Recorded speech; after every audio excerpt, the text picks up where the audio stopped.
Want to get into college? Learn to Fail by Angel B. Perez, Education Week, January 31st, 2012. I ask every student I interview for admission to my institution, Pitzer College, the same question. What do you look forward to the most in college?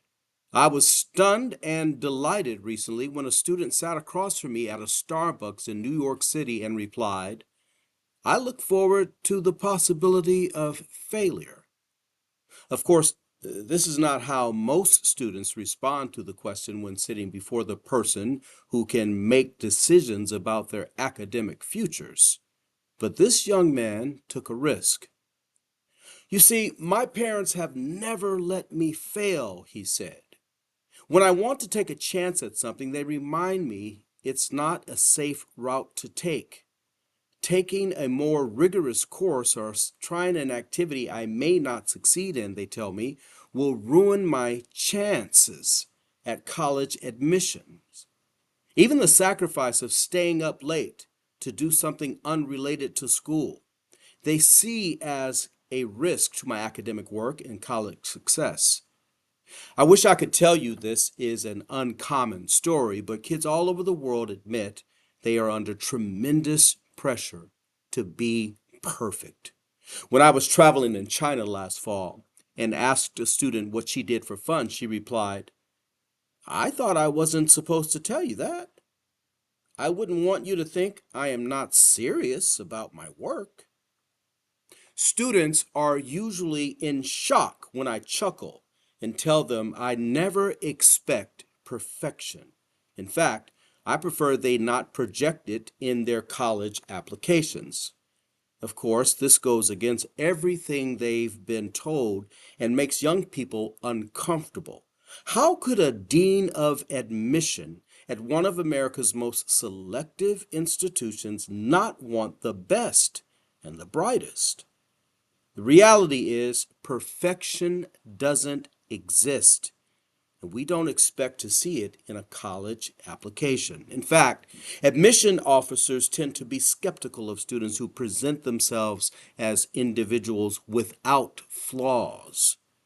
These days, finding imperfections in a college application is like looking for a needle in a haystack.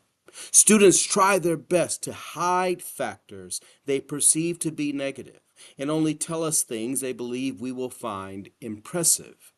This is supported by a secondary school culture where teachers are under pressure to give students nothing less than an A, and counselors are told not to report disciplinary infractions to colleges. Education agents in other countries are known to falsify student transcripts, assuming that an outstanding GPA is the ticket to admission.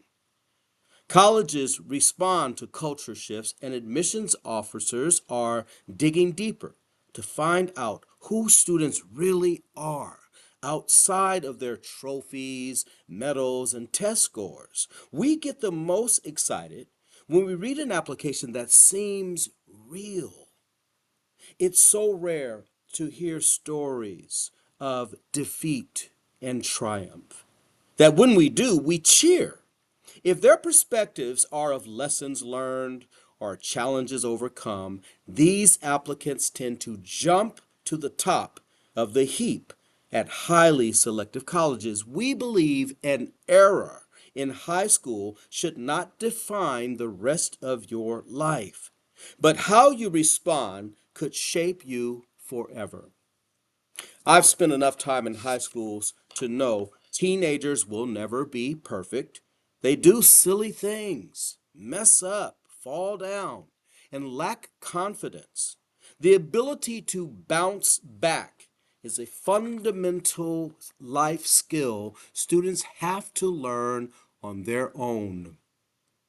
The lessons of failure can't be taught in a classroom. They are experienced and reflected upon. During my weekend of interviews, another student told me, I'm ashamed to admit I failed pre-calculus, but I decided to take it again and got a B plus. I'm now taking calculus, and even though I don't love it, I'm glad I pushed through. I asked him what he learned from the experience. I learned to let go of shame, he said. I realized that I can't let a grade define my success. I also learned that if you want anything bad enough, you can achieve it. I smiled as I wrote his words down on the application review form. This kid will thrive on my campus. Not only will the faculty love him, but he has the coping skills he needs to adjust to the rigors of life in a residential college setting. Failure is about growth, learning, overcoming, and moving on. Let's allow young people to fail. Not only will they learn something, it might even get them into college. Angel B. Perez is the Vice President and Dean of Admission and Financial Aid at Pitzer College in Claremont, California. He teaches in the College Counseling Certification Program of the University of California, Los Angeles.